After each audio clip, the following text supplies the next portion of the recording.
Composers for centuries feared this curse known as the 9th Symphony curse. It was a fairly simple curse. It basically said, when you write your 9th Symphony, either while you're writing it or shortly after, you're going to die. No one's going to write a 10th. That was the curse. And a lot of composers proved it to be true.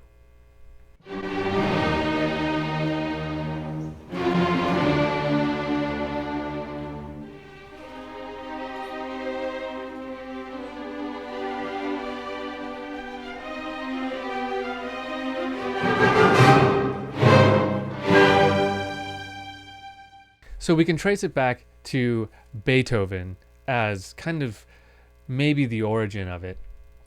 Beethoven wrote 9 symphonies. He was working on his 10th symphony when he died.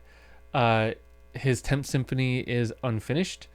However, some scholars have finished it, and you can occasionally hear performances of Beethoven's 10th. But just know that when you do, it was finished by scholars, because Beethoven died while he was writing it.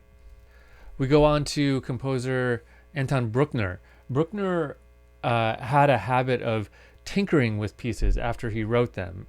It was very annoying to everyone in the publishing world, because he would write a piece and then he would want to edit it and edit it and edit it a lot. So he premiered his 8th symphony and was in the process of editing it, just about to start his 9th symphony when he died. Another one, Dvorak, very interesting one. It seems that fate knows a little bit more than the rest of the world on Dvorak, because when Dvorak published his New World Symphony, the one that possibly, if you know any music by Dvorak, you know the New World Symphony.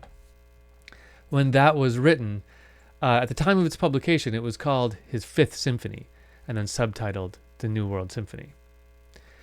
Of course, he died shortly after it, so that seems to, in a way, get around the curse, but not really, because shortly after his death, people discovered 4 unpublished symphonies sitting in a drawer. So it was, in fact, his 9th Symphony.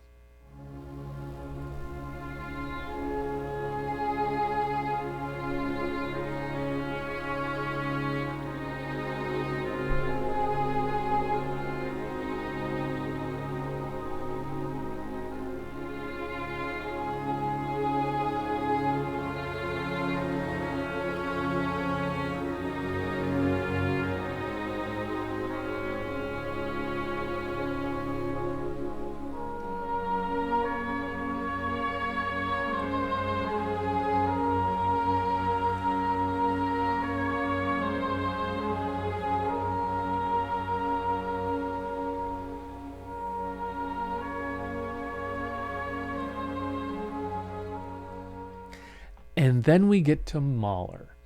Gustav Mahler, he's probably the first one, as far as I know, that said publicly there is a curse around the 9th Symphony. People die when they write a 9th Symphony.